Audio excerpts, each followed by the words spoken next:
Then Jesus came from Galilee to the Jordan, to John, to be baptized. John would have prevented him, saying, "I need to be baptized by you." But Jesus answered him, "Let it be so. For thus it is fitting for us to fulfill all righteousness." Then John consented. And when Jesus was baptized, he went up immediately from the water, and behold, the heavens were opened. And he saw the Spirit of God descending like a dove and alighting on him. And a voice from heaven saying, "This is my beloved Son, with whom I am well pleased." Then Jesus was led up into the wilderness by the Spirit to be tempted by the devil. And he fasted 40 days and 40 nights, and afterwards he was hungry. And the tempter came to him and said, "If you are the Son of God, command these stones to become loaves of bread." But Jesus answered, "It is written, we shall not live by bread alone, but by every word that proceeds from the mouth of God." Then the devil took Jesus to the holy city and set him on the pinnacle of the temple and said to him, "If you are the Son of God, throw yourself down.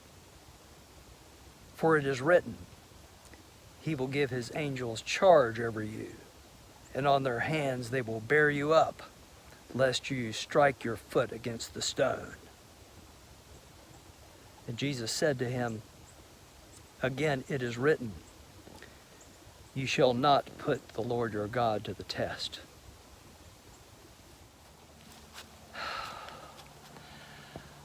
Again, the devil took Jesus up to the top of a very high mountain and showed him all the kingdoms of the world in all of their glory. And he said unto him, "All of these I will give to you, if you will fall down and worship me." And then Jesus said to him, "Begone, Satan, for it is written, you shall worship the Lord your God, and God only shall you serve." And then the devil left him, and the angels came and ministered unto Jesus.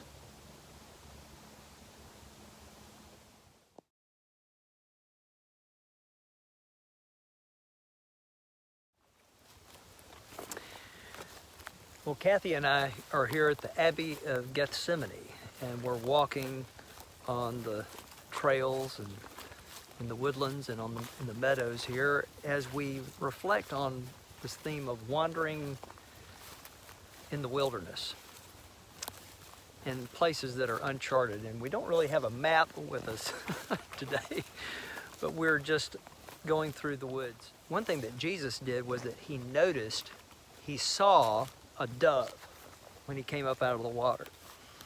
And in the Gospel of Matthew, it emphasizes that Jesus saw the dove. You know, in Luke it just says, "And the Spirit descended on him in the form of a dove," but in Matthew it really emphasized Jesus' sensory experience of seeing this dove, which was a form of the Spirit coming down on him, and he noticed it. And one thing that we need to do when we're wandering out on the land is to notice things. You hear a bell? I noticed the bell in the cathedral ringing in the background. I heard an owl call just a little while ago. Woo, woo, woo, was like that. We have to notice these things with it. You kind of use our senses, our sight, our ears, our tactile touch sensation to notice these things. I mean, I think God and the Spirit are trying to break through to us all the time, and we just have to notice it. I have found in the past when I've done some like getting away, walking in nature, where something happens that I see something like you talked about the owl, and later it comes to play in real life where how that owl connected with what's going on. I don't know how to explain that. Mm-hmm. I don't have I don't have an example, but it made me think about you talking about the owl and how getting these experiences, you take it with you. I guess you're refreshing your mind, maybe. Mm-hmm. Mm-hmm. I went to the top of a knob out in Jefferson Memorial Forest, and right when I got there, it was off trail. A red-tailed hawk lighted on the top of a tree and was looking right at me. It was beautiful. It was amazing. And then he flew off. And that was just an incredible thing to see and to notice. And, you know, I think that God has kind of more of a vision like a hawk who's on the top of the tree and can see all around. You know, you can see down. And, well, Jesus saw a dove coming down. I guess I saw a red-tailed hawk. Hawks have keen vision, binocular vision, and they, you know, that's how they hunt, and they can see animals and go after it. And, you know, sometimes I'm down on the ground and I can only see what's immediately around me. I can't see the big picture, and God or the Spirit might be like that hawk, a hawk or a dove, maybe both, who's on top of the tree and who can see the whole perspective that I can't see if I'm down on the ground.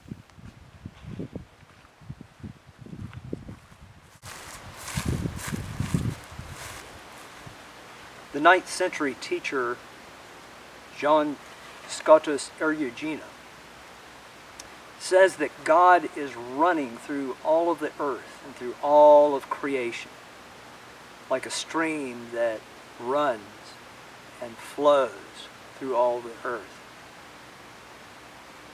And so as we walk through the trails of Gethsemane, feel the flow of God and God's Spirit through all things. Let's try something here. It's called 1, 2, 3, 4. And you just notice 4 things that you can see, 4 things you hear, 4 things you touch, 4 things you can smell or taste. And you don't name them, you just notice them. Okay? So notice 4 things you can see.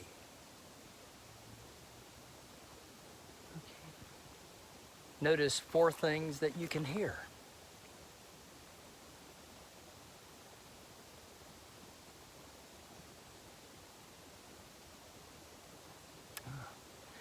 Notice 4 things that you can touch or feel.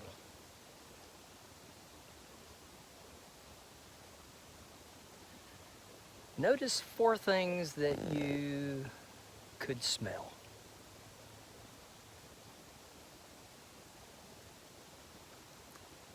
And notice 4 things that you could taste or have tasted in the past 12 hours. 1, 2, 3, 4. What did you see, hear, taste, smell, or feel? I felt my feet hitting the walk, my gloves on my hands, the air against my face. I heard a dog, I heard cars, I heard something else I forgot. I heard a bird call in the distance. I don't know what kind of bird it was.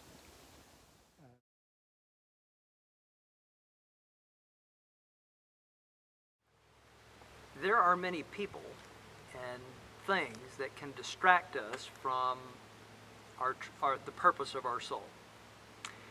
A Cherokee elder told me a story along this line once, that there was a little boy who went off to find his true path in life. And he set out on a trail, and as he went down the trail, all of a sudden he came face to face with Coyote. And Coyote said, "Hey, little boy, where are you going?" And he said, "Oh, I've set out to find my true path in life." And the Coyote said, "Well, this is not a good way to go because it's very steep, it goes uphill, and there are some high cliffs up on that mountain there. You don't want to go there. I know a good shortcut. If you go down into the valley, you'll avoid the mountain." And the little boy said, "Thanks, Coyote."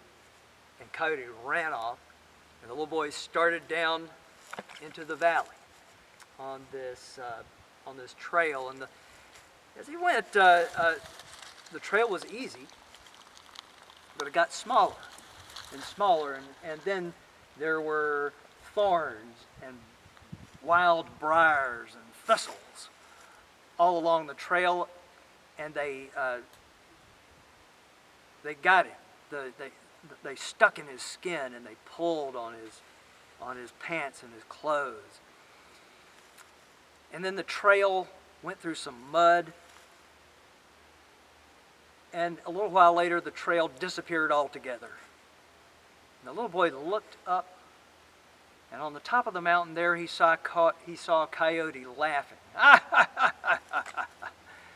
He tricked him.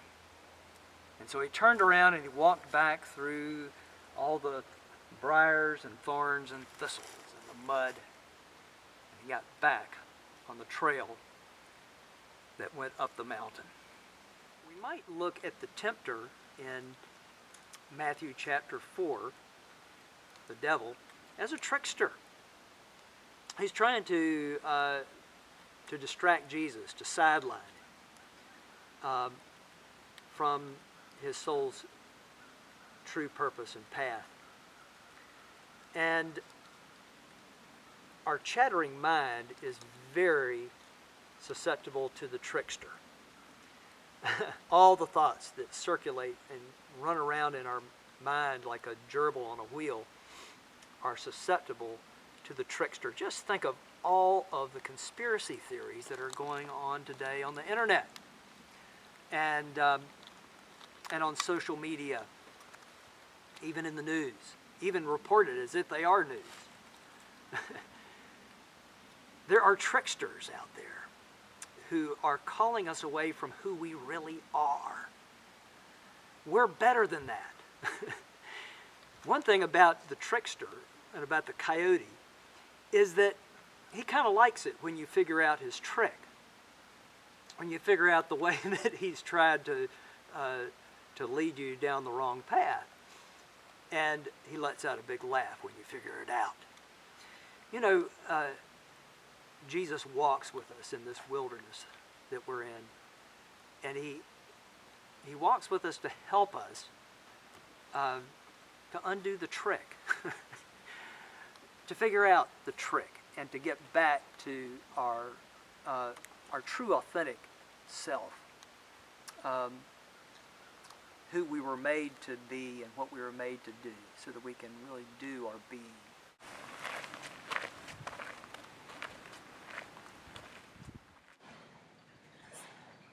As Jesus wandered in the wilderness, he meditated on sacred words of Scripture to debunk the tricks of the tempter, and simply to be himself authentically.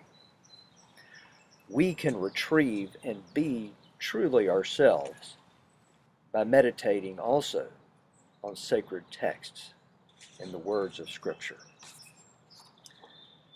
Chanting is one form of meditation that people practice daily at the Abbey of Gethsemane. I want to invite you to join me in a sacred chant, which is taken from John Philip Newell's collection, Chanting for Peace. The words are simple. Whichever way you turn, whichever way you turn, Whichever way you turn, there is the face of God.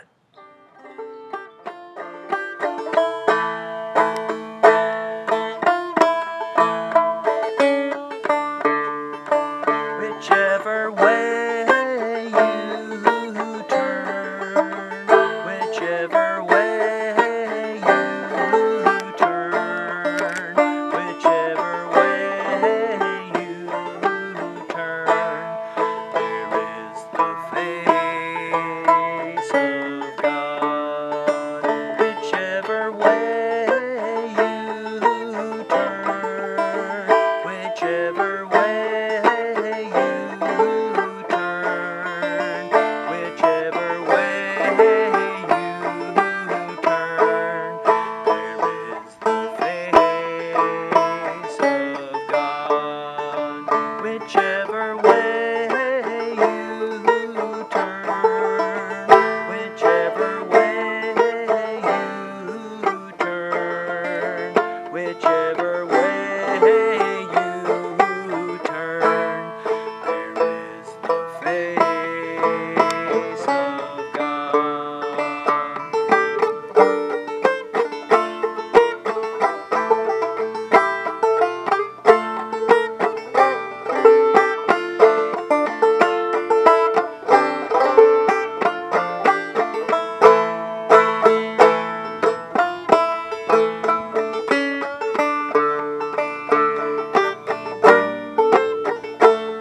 Thomas Merton wrote in his journal one day that an airplane flew over the Abbey of Gethsemane, pursued by a great blue heron.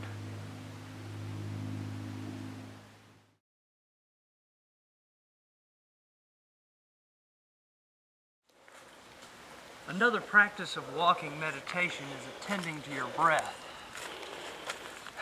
And so as you walk, just be mindful of your breathing.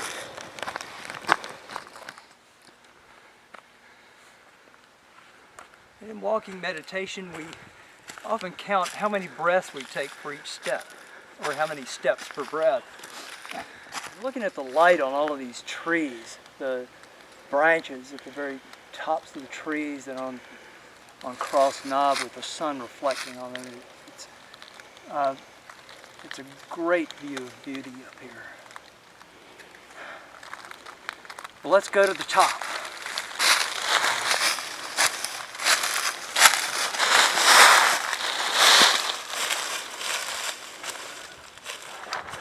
We're up here on the pinnacle of Cross Knob.